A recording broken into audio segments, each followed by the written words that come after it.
I am an absolute amateur mechanic, and my Jeep is hurt, and she needs my help. Do I know what's wrong with her? No, I do not. Does Facebook know what's wrong with her? Well, some people think they do.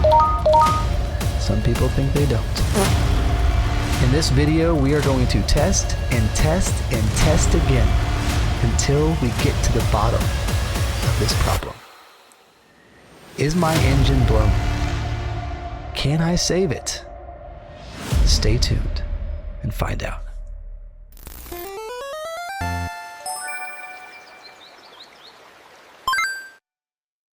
Game start.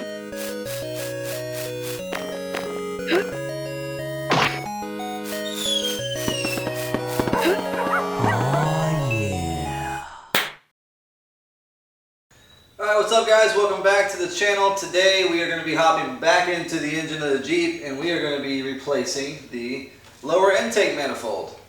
Why, do you ask, are we replacing the lower intake manifold? Because the genius engineers at Jeep decided to make the inserts here that connect the lower intake to the upper intake plastic. So, guess who stripped those inserts last time they unbolted the upper and lower intake manifolds?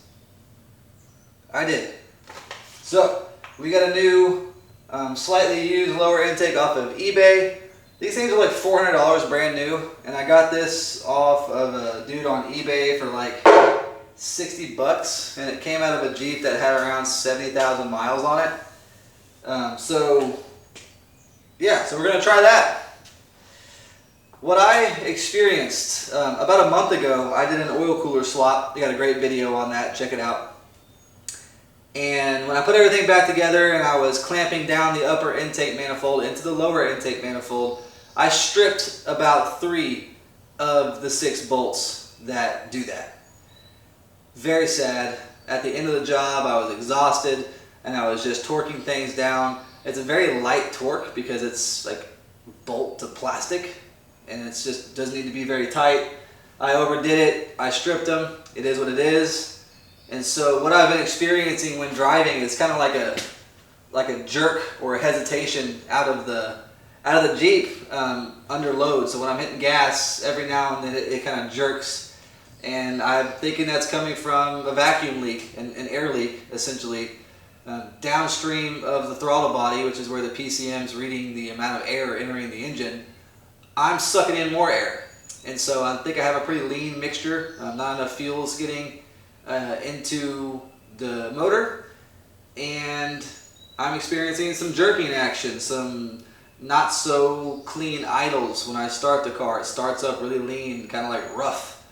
And so we're going to, I think it all points back to an air leak at the upper to lower intake manifold mating surface. And so we are going to attempt to swap this thing out, put a new to me lower intake back into the Jeep, and torque it down very carefully so that we don't strip them, and get a nice tight seal between the intake manifolds. So without further ado, let's get right into it. So the first thing I'm going to do, I saw a really smart tip online for working in these Jeeps that have lifted tires and lifted Jeeps, is to take the tires off and lower the front end down so you don't have to break your back working in these engine bays. So I'm going to do that right now. I'm going to pop both these front tires off and put them on stands and get them lowered down a good bit so that we can have a little easier access into the engine bay. Let's do that.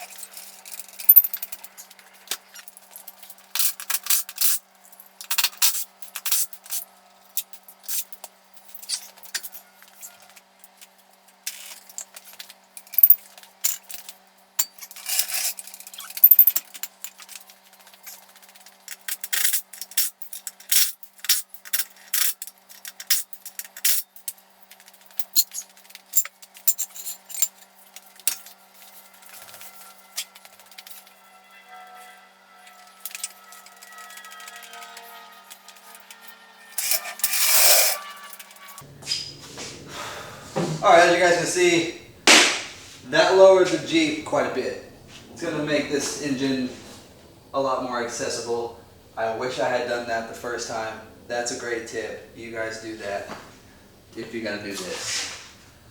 So, oil cooler, intake manifolds, anything that has you accessing the back of the motor, this is going to help your back out a ton, especially if you're an ancient old man like me. So now we're going to, we're basically going to repeat the process we did for the oil cooler job. So I may just stitch in some footage from that video and show you guys the steps to get down to the lower intake manifold.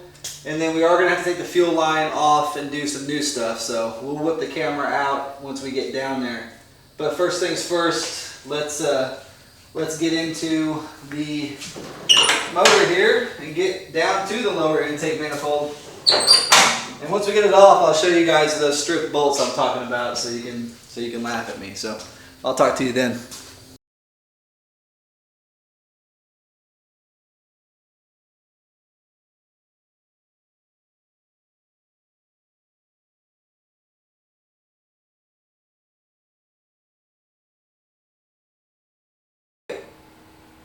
Alright, injector hole thingies are covered. Now we will pop off the fuel rail situation thingy wicky jiggy.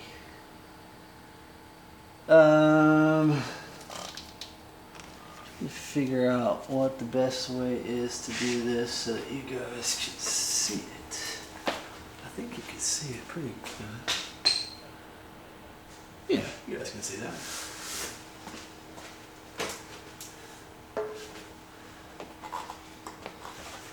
Okay, for you people who aren't geniuses, I know everybody watching these videos, you guys are geniuses, you know everything about everything.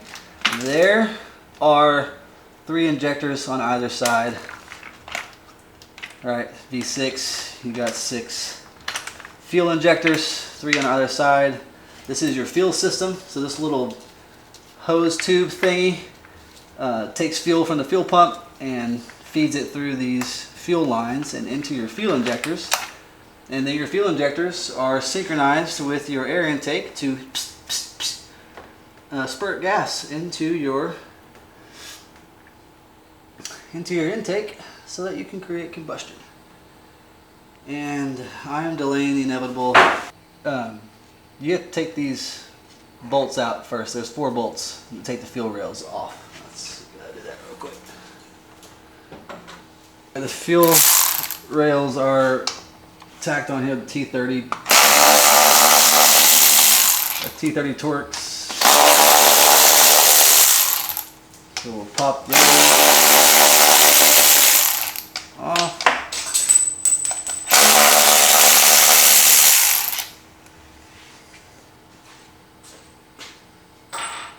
Alright guys, we got the lower intake out. We got the fuel rails, fuel injectors, whatever the heck you call them, taken off. 3 on either side. Those are pretty easy. They just popped right out, but holy moly, the first one I did, I popped out and sprayed gas all over me. Did not get that on video, unfortunately for you guys, but good Lord. So you can see what I'm talking about now. This is an example of one of the threads that got stripped. You can see just how mangled and stripped that one is, and how mangled and stripped that one is. What else did I screw up? Yeah, so those obviously had 0 threads left, and we got new ones here that have not been touched by an absolute retard like myself. And so we are going to get all the gaskets swapped over, upper gaskets and lower gaskets. One fell out, but I found it. It is over in the engine. We'll get the fuel injectors plugged into this one and get it thrown back into the engine. and see if our problems are fixed. So that's it for the old stripped one. Now we'll flip them over and we'll do the gaskets on the underside. Let's flip them over.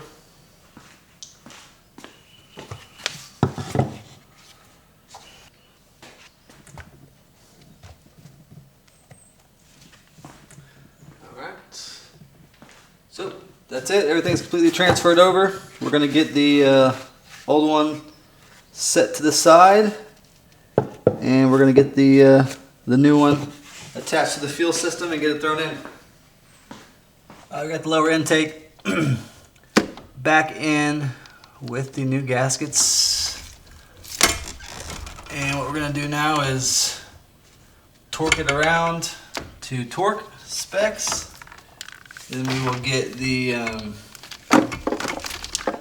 fuel rail back installed, and then we'll get the upper back on, and we'll fire this thing up and take it for a drive and see how it feels. So, wish me luck.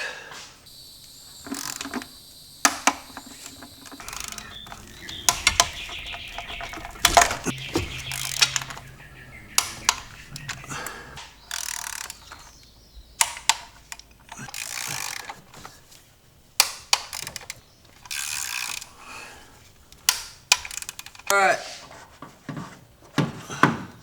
lower intake is bolted back in place, torque to spec. Now we need to get the fuel rails reinstalled and plugged back in. So let's just get them in place here.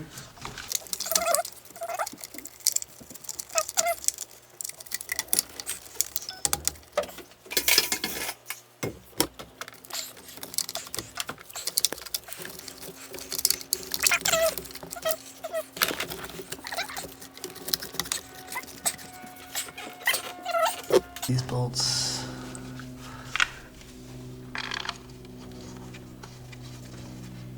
back where they need to go.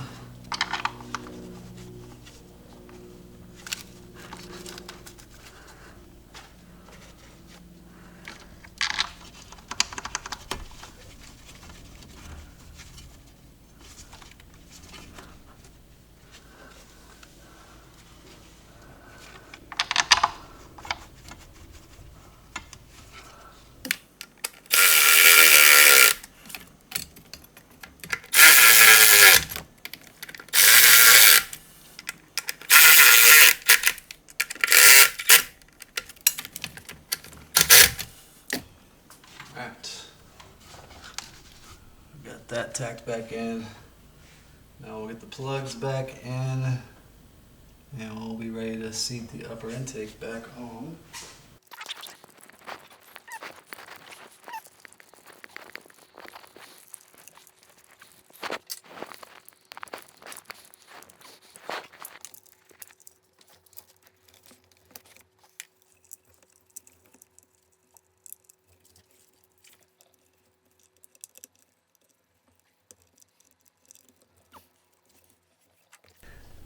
Okay, lower intake is all back on. Great, fantastic. Let's get the upper on and be done with this.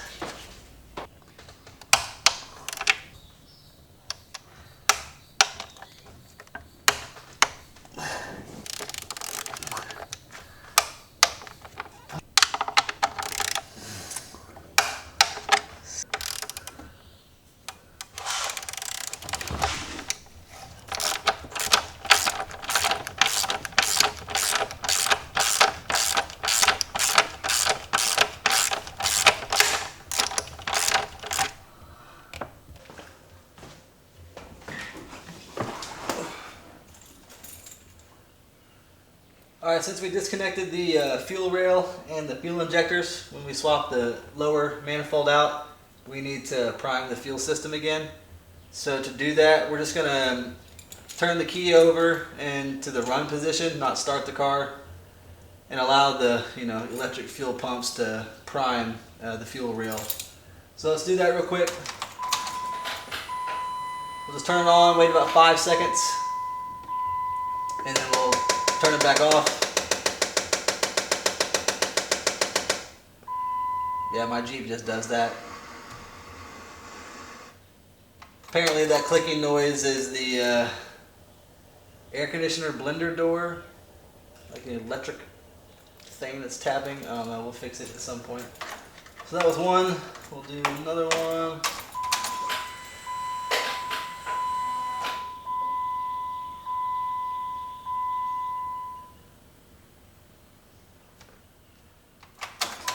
Two. Three.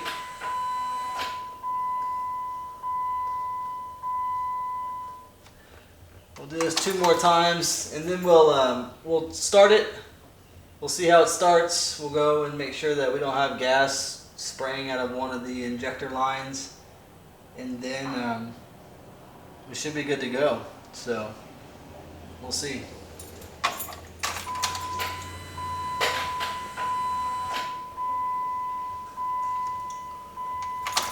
4. Do that one more time. 5. Oh, so now we'll turn it over.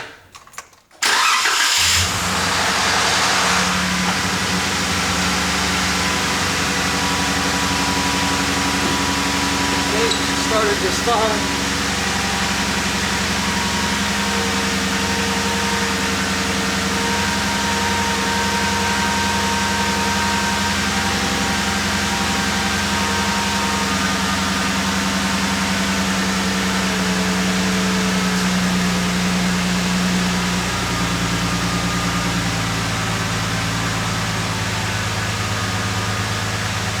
See any gas, I don't smell any gas, so I think we're good.